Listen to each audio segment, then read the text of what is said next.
first time you had a thought that something was possible that no one else believed? Like if I leave with one message is that the magnitude of the energy problem that lies ahead is absolutely enormous. So you can mark my words here, electrical output will triple. I think there will be price pressure on electricity. I would just say, whatever your demand predictions are for electricity, I suspect they are too low. So, I'm not actually in favor of sort of vilifying the oil and gas industry. Digital superintelligence may be the biggest existential risk that humanity's ever faced. But I got to show some real love for the Tesla team. There we go. Okay. Thank you, Elon.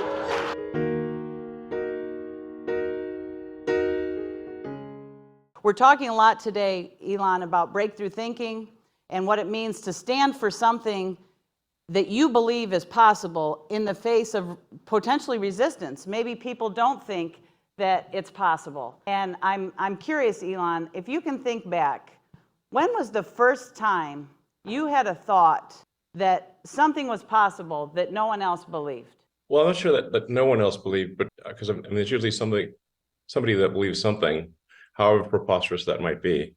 But let's say when most people didn't believe it or didn't think it was true, obviously, I think electric vehicles would certainly put into that category. Yeah, I wouldn't say that nobody, if we look at, say, electric vehicles and reusable rockets, I think most people did not think that would happen. A few did, obviously, but most people did not. For me, the technology, it seemed quite obvious from a physics standpoint. If you look at, say, an internal combustion engine car, it needs an electric motor and a battery just to start. So it's an incredibly complicated device, combustion engine car. And the only reason battery cars did not take off was range. So as soon as you have something with high energy density like lithium ion, and you have now a range that matches people's needs, then there's really no need for the complexity of an electric car. Like a lot of people think that the origins of like interest in electric vehicles would be environmental, but actually my concern was simply that we will run out of hydrocarbons to mine and burn. And so we need something to continue civilization, independent of any environmental issues. And we are moving at this point, I think, quite rapidly towards an electric future and towards a sustainable future. So, I'm fairly encouraged on that front. I think it's going to happen. It is happening. We can always make it go faster. That would be good. But I'm not actually in favor of sort of vilifying the oil and gas industry. We still obviously need that in order for civilization to function. But we should be transitioning to sustainable energy as quickly as we reasonably can. But I think, like I said, without vilifying oil and gas. Well, and I think that really hits on some of the things we're talking about today, Elon, and the work that Tesla and PG&E are doing together. Just a couple props. As I say, I'm leading with love, but I got to show some real love for the Tesla team, Elon.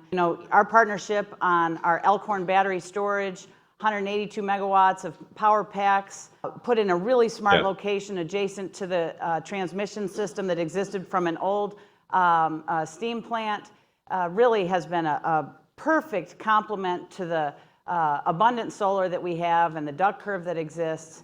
We're working on all sorts of things together in that vein. I'd love to know where you think the grid is going, and where, obviously you've made some really big predictions about the 3 times increase in energy demand as a result of electrification. What do you think the role of the grid is in that future?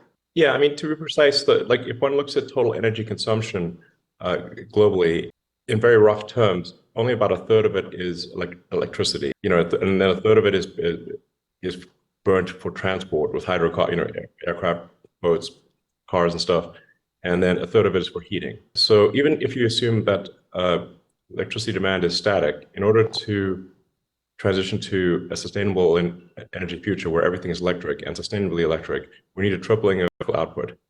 So you can mark my words here, electrical output will triple. So Now, as you alluded to, because of the way that the grid has been constructed to match peak demand, there is actually excess capacity if you run the plants sort of 24 hours a day. I'm not sure, it might be as much as a 2x gain, but it's at least 50 to 100% increase in total energy output if power plants are run 24/7 versus just matching the consumer demand. And obviously the reason for that is there hasn't been really, in most cases, a way to buffer energy. And what stationary battery packs like the Tesla Megapack enable is to buffer the energy. So you can essentially run the power plant at its max power output and fill up the battery pack and then use it as needed. So this effectively gives far greater output potential for the existing electricity generation infrastructure. Yeah, and Elon, we are very excited about that. And we actually together got to do a little demonstration last summer. You'll remember we had the peak event in September of 22 here in California. And as a result of the integration with the already, I call it anyways economics, the power walls that people had purchased already in their garages across California, we delivered, well, Tesla delivered through our grid, 50 megawatts of supply in the peak hours of those peak days. And that's just a start. That was like something we thought together, and thanks to the Tesla's nimble approach and our ability to keep pace, we were able to deliver that last year. And we're continuing to do that now. In fact, last week, my power wall in my garage, you'll be happy to know, Elon, was tapped, and that was good news. We're supplying distributed storage to the grid. What do you think the full extent of distributed storage, and particularly with the idea of bidirectional charging vehicles, Elon? What's your thought on that?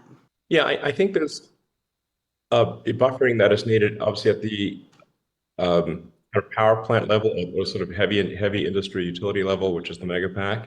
And then there's also energy buffering that is useful at the endpoint, at the consumer's home or the individual business. I think we're basically going to need to tackle this problem. Like if I leave with one message, is that the magnitude of the energy problem that lies ahead is absolutely enormous. It's good news for the utility industry. It's great news. People are going to use a lot of electricity, like a lot. PG&E likes the sound of that, Elon. We like that. Yeah, so this is for sure going to happen. But in order to satisfy the electricity need of a fully electric transport economy and electric heating, you've got to triple output. And that's just in America. I mean, places that are industrializing like India, I think it probably is a 10x output. So in fact, a friend of mine was talking to me about like some of these sort of fundamental ratios or metrics that are interesting to think about. One of them is total amount of energy per person. And you can include thermal energy and electrical energy, and how that has scaled over time is incredible. So, if you said like, before the steam engine, you basically just had energy per person would be like, what can you burn with like firewood or a horse or an ox? So this is obviously not much. Now the energy, if you say like total sort of human civilization created energy is gigantic compared to the past, and that number per person is going to increase, I think, dramatically over time. This friend of mine that I referred to thinks that we may end up at some point, well, if the trend continues, that it might end up being like a terawatt per person. But energy per person over time, it looks like a wall at the Industrial Revolution. And the same can be said for compute per person over time, digital versus biological compute. These are really interesting metrics. So basically, what I'm saying is we need to tackle this from all angles. So that's power wall locally, some amount of local solar power. It just helps a little bit so that one doesn't have to expand as many substations and build as many transmission lines. which drive people crazy in like suburban neighborhoods, basically. Yeah. You know, Elon, I think you're talking about something really important, especially for this audience. You know, one of our points of view that we share in our R&D document, we published an R&D document, Elon, that lists 70 key gaps from today to the future. And one of them is talking about the full utilization of our existing assets. And we have a point of view that the decarbonization of our economy at the lowest societal cost requires a much more optimized grid than exists today. And today, as you mentioned, you know, we build the whole system for those peak hours plus 15%. And so if we can fully leverage the distributed resources on those peak hours. Now the sun stops shining when the sun stops shining, and so we need a resource, and that's where Elkhorn and the mega packs and the residential power packs can play a role, as well as EVs can help to bring down that peak, and not just as we add 3 times more energy usage, not just add to the peak, but in fact, if we can add to the peak less and fill the belly of the duck, as we say, more, then we can get a more fully utilized energy grid, which could in fact be more affordable for customers. They actually could spend less on energy. What is your point of view about that? You can disagree if you want, Elon. Yeah, no, I think there will be price pressure on electricity because just when you increase demand, there tends to be pricing pressure on something, on wherever it may be. But you know, the good news is with batteries at scale, either like the mega pack, which is sort of, you know, where you do sort of gigawatt hour class, you know, battery packs, or the summation of power walls at users' homes where the power walls all communicate and you can have 10,000 power walls all operating together to buffer the power. This is going to be extremely helpful in increasing total electricity availability, because you just have to buffer it, especially with renewables. Obviously, with wind and solar, the buffering is essential. So, I mean, if you look at, say, like SpaceX and Starlink satellite constellation, which is a majority of all satellites currently in operation, they're all solar battery powered, and they're in low Earth orbit, so they go through Earth's shadow. You can think of Earth as just really a big satellite. My prediction is that long-term, most electricity will be generated with solar and with a solar battery combination. The solar energy is just absurdly gigantic, with a gigawatt of solar incidence per square kilometer, roughly. Or thought of another way, when you do all the math, it sort of roughly works out to like a gigawatt hour per day, if I recall correctly, per square kilometer. It's a lot. Yeah. Yes, we should react. Yes. Lot. That's a lot. I mean, it would be a frozen ice ball at roughly 3 degrees Kelvin if it wasn't for the sun. It would be pitch dark and cold as hell. Fortunately, it's not. Yes, right. Fortunately, we have the sun, which is throwing off absurd amounts of energy and zero maintenance, and it just shows up every day. It's amazing. Yes. People always ask about, like, what do you think about fusion? I'm like, we have a fusion reactor in the sky that just shows up every day. Yeah. Why do you need to build one on the ground? That doesn't make any sense. Exactly. So with that thought, definitely solvable, but it's pointless. So Elon, with that thought, and as you imagine the energy system of the future, what role do you think? I'm going to bring it back to just kind of practical terms here, so I'm sorry for that. But what do you think the role of the grid and a utility like PG&E is in causing that lowest cost societal transition to a decarbonized economy? What do you think our role is, and what advice do you have for us? Well, I think generally leaning in the direction of solar and wind combined with battery storage, because of the intermittent nature of solar and wind, is generally the right approach. And I think a lot of that is happening. I mean, we see the growth of renewables in the United States and actually in most places in the world, including China, is very high. So if that trend continues, and probably will, then I think we're headed for a good place. I would just say, whatever your demand predictions are for electricity, I suspect they are too low. Yeah. So I recommend. I'm taking a note, Elon. Much higher demand. Yeah. So Elon, I know you kind of have a love-hate relationship with artificial intelligence. On one hand, you love it. On one hand, it's scary. What role do you think AI has in this grid of the future and the energy system of the future? Yeah, I would say just I'm worried about AI as, it just, if you've got some sort of digital super intelligence, things can go wrong, potentially. It's just something we should not be cavalier about. We should be careful with digital digital superintelligence may be the biggest existential risk that humanity has ever faced. So I think we need to be very careful with it, and I think we should have regulatory oversight, because it is a potential danger to the public, and whenever we have something that is a potential danger to the public, we have regulatory oversight. So. So on the plus side, I mean, AI has the potential for creating a society of abundance. So in the positive AI scenario, there will be no shortages of goods and services. There will be almost free. Yeah, it's a strange way to think about it, but I recommend reading Ian Banks' The Culture books. That's probably the best future envisioning of AI that I've seen. Oh, good. But yeah, digital superintelligence combined with robotics will essentially make goods and services close to free, in the long term.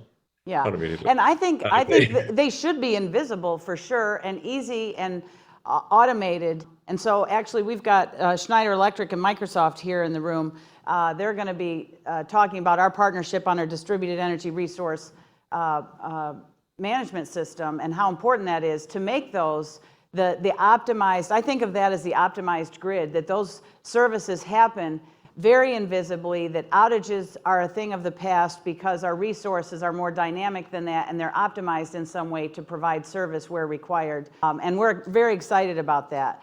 Elon, I've got a whole host of people here. I'd love to take a question from the audience, and then I'm going to do a speed round with you. You okay for a couple more minutes? Sure. Okay. All right. Let's take a question from the audience. I think I have one here in the front row, please. I've got Scott Harden here from Schneider Electric, and he has a question for you, Elon. Thank you, Patty. Scott Harden, CTO at Schneider Electric. One of the things that I'm delighted to hear in your conversation with Patty is the partnership that you have established here. And I think that that's unique in the industry. And we have a very similar partnership with PG&E, and we think it's incredibly important because as we drive forward with energy transition, it's going to be partnerships like this that are going to truly move the needle. What I'm curious about is, from your perspective, more broadly, what is working with other utilities, what is not working, and what could we do collectively to essentially facilitate greater collaboration like we see here? Well, I think just generally recalibrating expectations for electricity demand is very important. If you have a fairly static electricity demand, which has been the case in the U.S. for a while, it hasn't changed a lot. Then having projects take a long time is okay in that scenario. But in a rapidly changing scenario where electricity demand is increasing, we have to move much faster. So we need to bring the timescale of projects in sooner and have a high sense of urgency. So that's it. My biggest concern is that there's insufficient urgency, and people just don't understand how much electricity demand there will be, and it's really going, like I said, it's going to be 3 times what it currently is. Elon, that is great advice. I mean, I think we are definitely taking a note here. I'm going to be the last person to doubt your predictions of the future. So, but I really think that is very important takeaway for us at pace of change, and why we've written this 10-year strategy. It's not a 50-year strategy, it's a 10-year strategy. And that means we have to have a grid that is ready for the demand that electrification will bring, and having a regulatory construct that enables that, and a engineering team who goes from a mindset of operate and maintain to a mindset of growth. And in an industry that has had limited growth over the lifetimes of the engineers who have worked for our companies, that's a big change. That's a big change. Yeah. I'm just curious, Elon. I'm going to fish for a compliment here. Anything PG&E is doing good? Anything we're doing well with you, Elon? Well, I think we've had a number of really productive projects. The big battery installations have been great, and just generally the dialogue has been really good between our teams. And I appreciate the help with the Powerwall, with the backup switch, which is really helpful for if customers do get caught in a wildfire or for some reason electricity is down, then we need to cut off the home power from the grid, so it's contained, so that the Powerwall can power the house. So it's actually important from a safety standpoint and everything, and I appreciate your help in enabling that. That's a big deal for people in need. Yeah, thank you, Elon. Thank you for finding something good to say. I appreciate that. You had to dig deep. Okay, Elon, we're going to do a speed round now. We're going to do a speed round. Something overrated. What's overrated? I mean, some of these things that are overrated are obvious at this point, like Web 3.0 or whatever, and NFTs. But everybody knows that at this point. Okay, that's good. That's good. I'm overrated. Nice. Okay, so tell us something that you're excited about for the future. What's something that excites you for the future, Elon? Well, I think it'd be very exciting to see humanity back on the moon and to have the first people on Mars. And for us to be a space-faring civilization, I think that would be a very exciting future. I think we are moving towards sustainability, and I think that'll make everyone a lot more comfortable as we move to a sustainable energy future. On the positive side of AI, I think there will be some amazing things that AI creates for us. Those are all very exciting things, Elon. And when I think about, there was I often think that if Thomas Edison came and took a walk with me today, he'd recognize most of the stuff, but not for long.